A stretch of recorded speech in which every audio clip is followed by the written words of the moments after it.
皆さん、こんにちは、エマです。このポッドキャストでは優しい日本語でいろいろなトピックについてお話ししています。皆さん、今日もいかがお過ごしですか？元気に過ごしてらっしゃいますかね？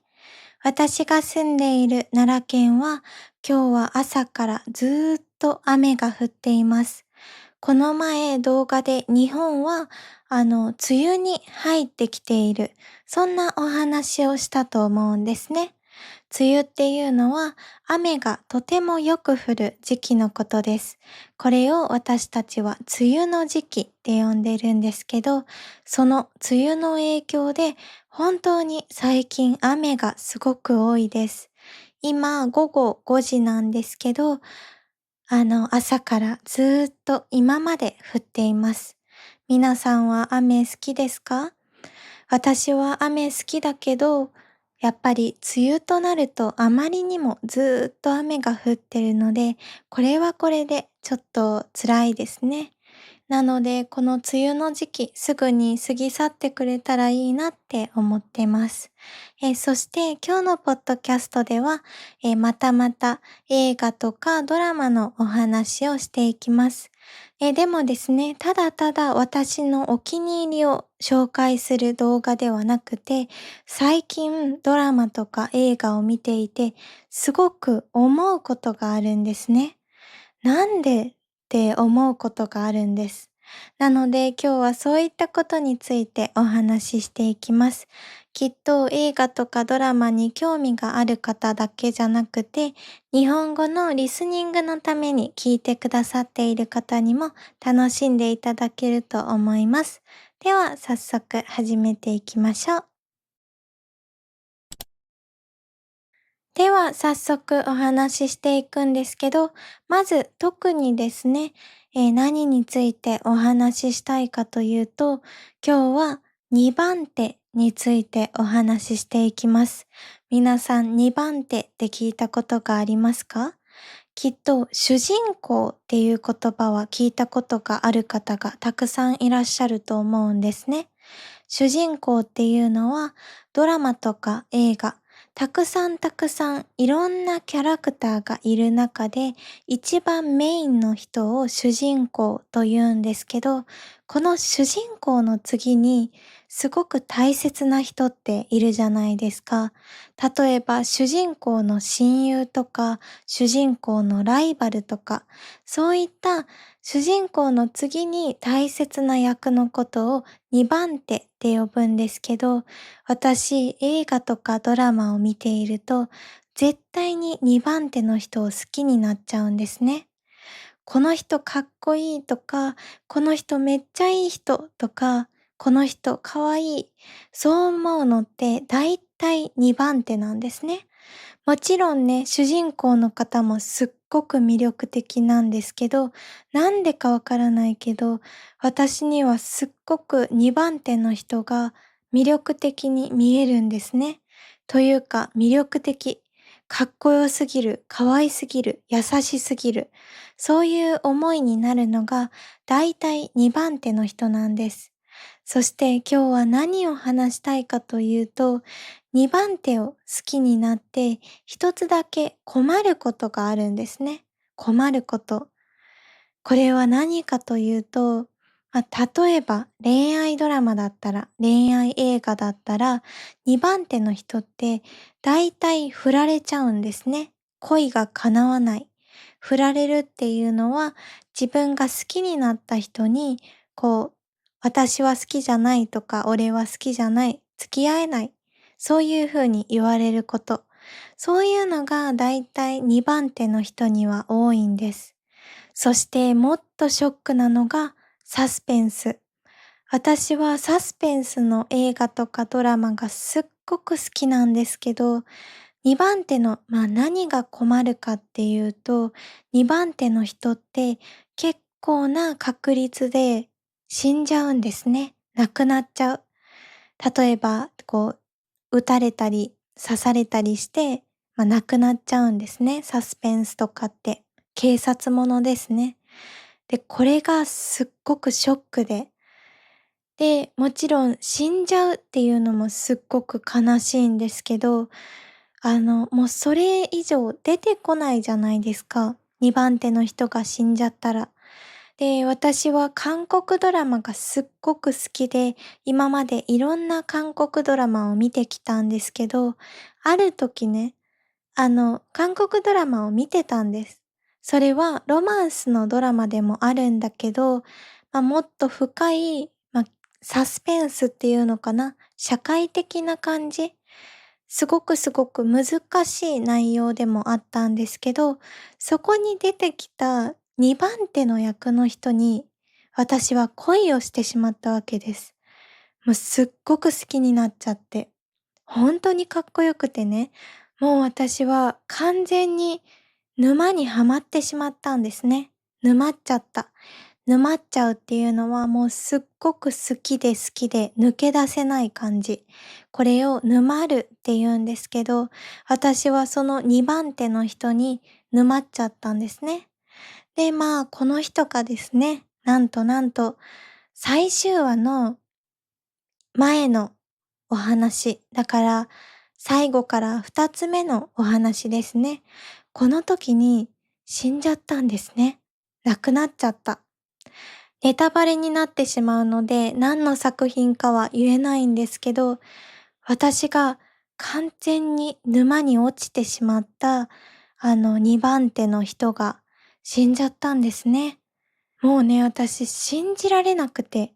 号泣しました。本当に。すっごく悲しくて。今まで最初からね、最終話の1個前までずーっとすっごくいい役だったのに、急にいなくなっちゃったんですね。で、私はそれがショックすぎて、最終話を未だに見ていないんですね。これがもう困ったことなんですよ。最初から最後まで結構ずーっと見てたのに、好きになった人、沼っちゃった人が2番手だったら、もしね、その人が死んでしまったら、私はもう見る気が失せてしまうんですね。もうこのドラマいいやって、あの人出てこないならもう見たくない。そういう風になってしまって、もうパッとやめちゃったんですね。それ多分ね、2、3年前、2年前、3年前くらいに見てたものなんですけど、未だに最終話を見ていなくて、もうね、今後も見ないと思います。もうね、それくらい見るのが嫌になるくらい好きになってしまって、その2番手の方を。これがね、2番手の方を好きになることの、デメリットって言ったら変だけど、ちょっと困ること、何かあった時に困ること。例えば、振られちゃったとか、サスペンスで撃たれちゃったとか、刺されちゃったとか、亡くなっちゃったら、どうしてもこの先出てこないから、なんかもう嫌だなーって思ってしまうんですね。これがやっぱりね、2番手の人を好きになる時に困ること。そしたらね、皆さんきっとこう思ったと思うんです。好きな俳優さんとか、好きな女優さんとかが、主人公のドラマ、主人公の映画とかを見たらいいんじゃないって思った方もたくさんいらっしゃると思うんですけど、あの、いや、そうなんですけどね。そうなの。本当にその通りなんですけど、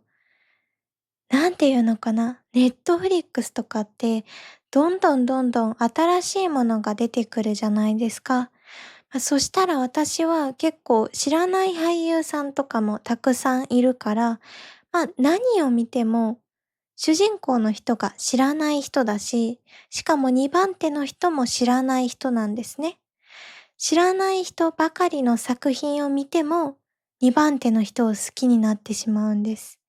なので好きな俳優さんが主人公のものだけを見るっていうのが、すごく選択肢が狭くなっちゃうじゃないですか。次は何を見ようかなとか決めるときに選びますよね。この選ぶ幅が狭くなってしまうから、私は結構ね、この人が出てるからこの作品を見ようとかじゃなくて、なんか予告、こんなお話ですよとかの簡単な動画を見たり、あとはあらすじ、大体のストーリーを読んだりして、あ、面白そう。そういうふうに思って見るんですね。なのでまあ知らない人ばっかり。そこで2番手を好きになっちゃうんです。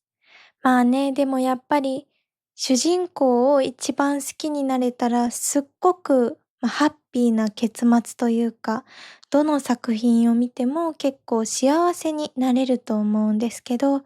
うまくいかないですね。そして最近思うのがですね、なんかロマンスのもの、恋愛のドラマとか映画って、昔ってあんまり三角関係のものってなかったじゃないですか。三角関係っていうのは、例えば女の子が一人いて、男の子が二人いる。そしてこの二人は親友。でも同じ人、同じ女の子を好きになっちゃった。こういうのが三角関係なんですけど、なんか最近の作品、最近のドラマとか映画とかって、すっごく三角関係が多いと思うんですね。でもそれに比べて、昔のドラマとか昔の映画とかって、すごく二人だけの世界を描いたような作品だなって感じることが多いんですね。もちろん作品によって全然違うんだけど、なんとなく昔の方が一対一の作品というか、二人だけの世界を描いた映画とかドラマが多いなっていう風に感じます。例えば、ビフォーサンライズ、皆さん知ってるかな？私がすごくすごく好きな映画なんですけど、このドラマは本当に二人だけの関係を描いた作品なんですね。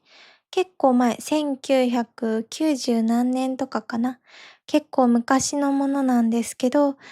なんて言うんだろう、すっごく純粋な恋愛の話というか、なんだろうね、すっごくいいんですね、とにかく。こう、ごちゃごちゃしてない、ドロドロしてない感じ。なんか例えば、最近のものって浮気とか、そういうあんまり良くないものも描かれているように思うんですね。やっぱりリアルさというか、実際の現実でリアルに起こりそうなことを描いているっていうのもあるんですけど、そういうドロドロしたもの、浮気とかのドロドロしたものが描かれているのが最近のものだなって思うんです。もちろんね、それもすっごく素晴らしい作品で、感情移入できるというか、なんか感情移入っていうのは実際に自分の身に置き換えて、主人公と自分を置き換えて映画を見たりすること、感情移入して見たりすることができるっていうのが、すっごく最近の、ドラマとか映画のいいところだなって思うんですけど、昔の映画の方がまっすぐしたものだったなっていう風には感じます。まあね、私の勝手な考えだから、皆さんがどう思うかはわからないんですけど、私的にはそういう風に感じる。今は結構ごちゃごちゃした感じ。例えば、私も好き。私もその人が好き。私も好き。みたいな感じで、とにかくたくさん出てくる。もうごちゃごちゃになってしまって、なんかドロドロした感じですね。浮気とかそういう良くないこともたくさん起こる。そういったものがあります。なのでね、私はどっちかというと、やっぱり映画は映画として見たいなって思う時があるんですね。特に疲れている時、映画の世界にのめり込みたい。映画だけに集中したい。そういう時に見るものは昔のものの方が多いです。なんか完全に二人だけの世界を描いているような作品が大好きで、さっき言ったビフォーサンライズ。これは三部作なんですけど、本当にどれもどれも良かった。なのでそういう純粋なもの、二人だけの世界を描いているようなロマンスの映画が好きな方は、ぜひぜひ見てほしいです。で、こういう二人だけの世界の作品を見たら、2番手っていう人があんまり存在しないので、私みたいにショックを受けて、もう途中でやめちゃうみたいなことはないので、結構ね、私には向いてるというか、すごくすごく自分に合っているなと思います。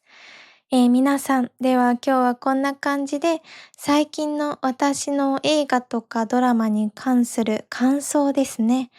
最近思うこと、2番手を好きになるということ、そういうことについてお話ししてみました。いかがでしたか？なんかいつもとちょっと違ってリラックスした感じというか、友達と話す感じ、こういうたわいもない話をしてみたんですけど、どうでしたかね？もし楽しんでいただけていたら嬉しいです。そして皆さんもぜひ好きなドラマとか好きな映画がある方は教えてくださいね。